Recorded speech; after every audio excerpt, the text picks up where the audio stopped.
जय श्री कृष्ण दोस्तों, कैसे हैं आप सभी लोग। आज कौन सा पर्व है क्या आप जानते हैं? आज गोवर्धन पूजा का पर्व है। जो हमारे 5 मुख्य त्यौहार हैं दीपावली के, उनमें से एक महत्वपूर्ण त्यौहार जो है वो आज का पर्व है, गोवर्धन पूजा पर्व, जिसको अन्नकूट भी कहते हैं। इसके विषय में आप जानते हैं कि इसके विषय में ये क्यों मनाया जाता है, क्या है ये त्यौहार। हमारा जो भारत देश है ये त्योहारों का देश है, ये बात तो हम और आप सभी लोग जानते हैं, लेकिन हमें ये नहीं पता है कि इन त्योहारों के मतलब क्या है। क्यों मैं ये सारी वीडियोस आपके सामने त्योहारों से संबंधित, उनके पीछे की पौराणिक मान्यताओं के संबंधित इसलिए ये सारी वीडियो मैं आपके सामने लेकर के आता हूँ, क्योंकि मैं आपको बताना चाहता हूँ कि अगर कहीं आप विश्व के किसी कोने पे आप जाएं और वहाँ अपने त्योहारों को अगर आप मना रहे हैं और कोई आपसे पूछे भैया आप क्यों मना रहे हो, ये क्या है जो आप कर रहे हो, ये चीज़ क्या है, तो आप उसको एक्सप्लेन कर सकें, आप उसको अच्छे से बता सकें। गोवर्धन पर्वत को भगवान ने अपने सबसे छोटी वाले नख पे, उंगली के नख पे धारण किया था। 7 दिन 7 रात्रि इंद्र ने भयंकर बारिश करी थी। इस विषय पे आप सभी लोग जानते हैं, कथा इसी से संबंधित है। लेकिन आज कुछ नई बातें, कुछ महत्वपूर्ण बातें मैं आपको बताना चाहूँगा। आज के दिन ठाकुर जी को 56 भोग धराए जाते हैं। 56 तरीके के जो सामग्रियाँ हैं, जो मिठाइयाँ हैं, सामग्रियाँ हैं, ठाकुर जी का जो भोग है वो 56 तरीके के भोग ठाकुर जी के सामने आज के दिन लाए जाते हैं। अपने घर में जो भी ठाकुर जी हो, तो आज का जो मुख्य पर्व है, इस पर्व को मनाने के लिए हमें 56 तरीके की सामग्री अपने घर में बनानी होती है और ठाकुर जी को धरानी होती है। आज के दिन मुख्य श्री गोवर्धन जी की पूजा करी जाती है। बहुत लोग अपने घर में गोबर से श्रीनाथ जी, श्री गोवर्धन नाथ जी को निर्माण करते हैं, उनके स्वरूप का, विग्रह का, और फिर उसका पूजन करते हैं और उसकी परिक्रमा करते हैं। आपको पता है भागवत के 10वें स्कंद में इसकी पूरी कथा का विवरण है। पहले गोवर्धन पर्वत की पूजा नहीं होती थी। मैं धीरे धीरे करके इस टॉपिक पे आ रहा हूँ, आप इसे थोड़ा धैर्यपूर्वक वीडियो को सुनिएगा, आपको आनंद आ जाएगा एक ऐसी नई बात सुनने के बाद में। हमारे यहाँ पे पहले इंद्र की ही पूजा करी जाती थी पूरे भारतवर्ष में। ऋग्वेद के विषय में भी अगर हम बात करें तो ऋग्वेद में भी इंद्र के विषय में बहुत सारी स्तुतियाँ इंद्र की हैं। ऋग्वेद की शुरुआत से अग्नि के बाद में, फिर उसके बाद में इंद्र की ही बहुत विशेष तारीफ हमारे जो है वेदों में भी है, और ये है भी क्योंकि इंद्र भगवान की विभूति है। लेकिन यहाँ भगवान कृष्ण ने जिस तथ्य को प्रमाणित करके, जिस तथ्य को प्रतिष्ठित किया, उसके विषय में आपको बताने जा रहा हूँ। भगवान की लीला आपको सबको पता ही है कि जब इंद्र के लिए इंद्र बारिश करे, इसके लिए नंद बाबा बहुत बड़ी संख्या में ब्रजवासियों को इकट्ठा करके यज्ञ कर रहे थे। तो भगवान ने उनको देखा, बाबा ये क्या हो रहा है, इतना खर्चा ये सब क्यों हो रहा है, किस लिए हो रहा है। तो उन्होंने बताया कि लाला, ये हम इंद्र के संतुष्टि के लिए यज्ञ कर रहे हैं, ताकि इंद्र बारिश करे और हमारे यहाँ खेती हो और हमारी जो गौएँ हैं और वो बहुत अच्छा पामें, और हम लोग उनके भी जो है वो पुष्टि होती रहे। तो भगवान ने कहा कि बाबा बारिश करना तो इंद्र को धर्म है, इंद्र को काम है बारिश करना, या मैं इंद्र की उपासना करने को क्या मतलब है। नंद बाबा बेचारे भोरे भारे, नंद बाबा ठाकुर जी से कौन जीत सकता है, चुप हो गए।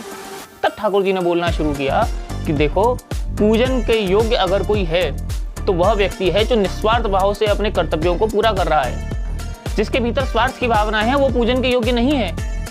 इंद्र को आहुति चाहिए, इंद्र को अपना सम्मान चाहिए, तो वो पूजन के योग्य नहीं हो पाएगा। इंद्र तभी पूजन के योग्य हो पाएगा जब वो अपने कर्तव्य का निर्वाह निस्वार्थ पूर्वक कर रहा होगा। जब ये चीज दृष्टिगोचर होगी तब इंद्र पूजन के योग्य हो पाएगा। तो लाला, पूजन के योग्य फिर कौन है? तो ठाकुर जी ने कहा कि पूजन के योग्य तो ये श्री गिरिराज बाबा हैं, गिरिराजधरण हैं, इनको पूजन को महात्म्य है, इनको पूजन करना चाहिए। क्योंकि भगवान बोलते हैं, बाबा आप बताओ, श्री यमुना जी से हमें जल प्राप्त हो रहा है और श्री गोवर्धन से हमें वनस्पति प्राप्त हो रहे हैं। गोवर्धन के ऊपर जो वृक्ष हैं, उन वृक्षों के जो है फलों को खा करके हम लोग खेलते हैं, और गायें जो है गोवर्धन के ऊपर चरने जाती हैं और उसी से हमें दूध आदि गायों से प्राप्त होता है। गोवर्धन में जो कंदराएं हैं उसमें हम लोग विश्राम करते हैं। तो सारी चीज, हमारी सारी बातें गोवर्धन पूरा कर रहे हैं, और हमसे कभी इसके विषय पे कभी वो कुछ इसके बदले मांगते नहीं है। तो पूजन के योग्य तो गोवर्धन हुए। देखा आपने, ठाकुर जी ने छोटी सी अवस्था में बाबा को कितना बड़ा ज्ञान दे दिया। बाबा की बात समझ में भी आ गई। विशेष बात यह है कि कोई हमसे छोटा हो या हमसे बड़ा, अगर वो सही बात कह रहा है तो हमें अपने इस अहंकार में नहीं रहना चाहिए कि मैं इसका बाप हूँ, मैं सही ही होऊंगा या ये गलत ही होगा। ठाकुर जी बहुत छोटे हैं, नंद बाबा बहुत बड़े हैं। उसके बावजूद भी अगर सही बात को समझा तो सारे ब्रजवासियों ने और नंद बाबा ने इस बात को माना। और फिर देखिए, ठाकुर जी ने भी इस बात को सिद्ध कर दिया कि अगर हम गोवर्धन की पूजा कर रहे हैं तो हमारी रक्षा का विधान भी गोवर्धन ने पहले से तय किया हुआ है। आपको आगे की सारी लीलाएं ठाकुर जी की पता ही है। इंद्र को पता चला इंद्र ने सामवर्तक नाम के मेघों का आह्वान किया। ये सामवर्तक नाम के मेघ हैं जो कि प्रलय काल में बारिश करने के काम आते हैं। जब प्रलय होती है तो इन सामवर्तक नाम के मेघों को बुलाया जाता है और ये ऐरावत हाथी की जो सूंड है, सूंड के बराबर की धारा में बारिश पड़ती है। ऐसी भयंकर बारिश करने का आदेश ब्रज में दे दिया और कहा कि पूरे ब्रज को डुबा दिया जाए। अब पूरा ब्रज डुबाने के लिए सामवर्तक नाम के मेघ आए। ठाकुर जी ने देख लिया, जब भयंकर बारिश होना शुरू हो गया, त्राहि त्राहि मचने लग गया, लोग समझ गए कि इंद्र रुष्ट हो गया है। तो फिर नंद बाबा ने फिर ठाकुर जी से कहा, लाला देखी मैंने तो कही। ठाकुर जी बोले, बाबा थोड़ा सा धैर्य रखो, मैंने जो बात कही है ये बात प्रमाणित है के लिए, वो थोड़ा सा आपसे धैर्य की आवश्यकता है बस। बाबा को धैर्य बधाने के बाद में ठाकुर जी ने अपने नख पे गोवर्धन को उठाया। 7 दिन 7 रात्रि अपने नख पे गोवर्धन को धारण करके रखा और कोई जनहानि या कोई जीव हानि तो छोड़िए साहब, एक तिनका भी ब्रज में से हिला भी नहीं। शीघ्रराज जी के नीचे जो गड्ढा हो गया उसमें सारे ब्रजवासी और सारी गायें गौएं पधारी, उसमें 7 दिन 7 रात्रि सब लोग रहे और उसमें पानी ना जाए ये सेवा भगवान अनंत ने, दाऊ दादा ने, भगवान अनंत ने करी। और चारों तरफ से जो है एक मुड़ेल ऐसी बना दी जिससे जल भी ना आए। सुदर्शन चक्र को आदेश दे दिया कि ये जितना भी सामवर्तक मेघ जितना भी जल गिरा रहे हैं इसको नीचे आने ही मत दो, इसको ऊपर ही सुखा दो।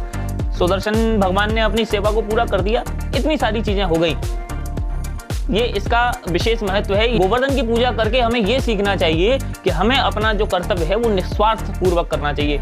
ये जो लीला है भगवान की, ये डायरेक्ट चोट पहुंचाती है भ्रष्टाचार के ऊपर।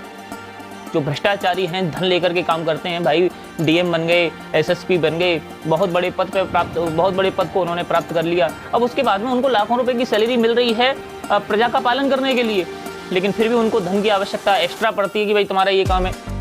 ऐसे व्यक्तियों के अहंकार के ऊपर चोट पहुंचाने की लीला है ये भगवान की, अगर हम इसके ध्यान से समझें तो। त्योहारों से, हर त्योहार की आपको मैं एक ऐसी बात सुना सकता हूँ और आगे ये मैं इस चीज़ को जारी भी रखूंगा। मुझे आप कमेंट करके बताइएगा, अगर आप कहेंगे आपको ये मेरी बताई हुई लीला आप सब जानते हैं लेकिन कैसे ये लीला को समझना है, ये बात आपको अच्छी लगी हो तो मुझे कमेंट करके आप कमेंट बॉक्स में जरूर बताना, वीडियो को शेयर करना।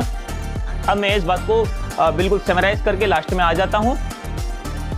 इस सब के बावजूद भी 2 देवताओं ने भगवान की लीला में श्री कृष्ण भगवान का अपमान किया है, ब्रह्मा जी ने और इंद्र ने। लेकिन इंद्र से भगवान कहीं ना कहीं अंदर ही अंदर प्रसन्न है, क्योंकि जब इंद्र आता है और स्तुति करता है भगवान की, तो भगवान इंद्र को जितने श्लोकों में भगवान इंद्र ने स्तुति करी है, भगवान ने भी श्लोक बोल करके इंद्र को जवाब दिया है। ब्रह्मा जी से रोष्ट हैं क्योंकि ब्रह्मा जी ने भगवान की परीक्षा लेने के लिए ब्रजवासियों को भगवान से दूर कर दिया था, यानी भक्तों को भगवान से दूर कर दिया था। इसकी कथा भविष्य में आपको सुनाऊंगा पूरी। इंद्र ने क्या किया, भगवान की परीक्षा तो ली, ये तो जो किया उसने वो बहुत बड़ा गलत किया, अपराध किया, उसका उसे दंड भी मिला। लेकिन इसी बहाने जो ब्रजवासी भगवान से दूर इधर उधर रहते थे, 7 दिन 7 रात्रि पूरे ब्रज को एकत्र करके भगवान के समीप ले आए। इस बात से इंद्र से भगवान बहुत प्रसन्न है। आज का उत्सव बहुत महत्वपूर्ण है, अपने घर में गोवर्धन की पूजा करनी चाहिए और इससे ये सीखना चाहिए कि हम बहुत अच्छे से अपने कर्तव्य का निर्वाह करें और निस्वार्थ होकर के अपने कर्तव्य का निर्वाह करें। आज के लिए मैं आदेश चाहता हूँ, फिर आगे दूसरी वीडियो में हम और आप मिलेंगे। जय श्री कृष्ण।